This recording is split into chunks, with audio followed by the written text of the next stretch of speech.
వస్తారు, అబద్ధ ప్రవక్తలు వస్తారు, దొంగ బోధకులు వస్తారు, లోబులు వస్తారు, ఆస్తులు సంపాదించుకునేవారు వస్తారు, వ్యాపారం చేసుకునేవారు వస్తారు. అయితే మీరు వారి వైపు వెళ్ళొద్దు. ఓ సంఘ పెద్దలారా, సేవకులారా, పరిచారకులారా, బాధ్యత కలిగి ఉండండి.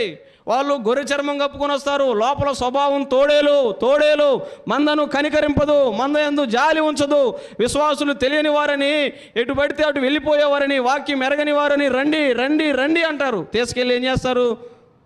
తోడేలు ఏం చేస్తుంది? నమిలేసిద్ది, పిప్పు చేసుద్ది. కాబట్టి ఓ పెద్దలారా జాగ్రత్తగా ఉండండి. నేను 3 సంవత్సరాలు రాత్రింబగళ్ళు కన్నీళ్లు విడిచుచు ప్రార్థన చేస్తూ వాక్యం బోధించా. నా ప్రయాసం మీకు తెలుసు, నా భారం మీకు తెలుసు. కాబట్టి మీరు జాగ్రత్తగా ఉండండి. మందతో జాగ్రత్త, మందేళ్ల జాగ్రత్త, క్రూరమైన తోడేళ్ళు వస్తాయి జాగ్రత్త అని చెప్పాడు. అనేక మంది ఆ తోడేలుకు చిక్కి ఆ తోడేలు అనమాట వెళ్ళిపోతున్నారు.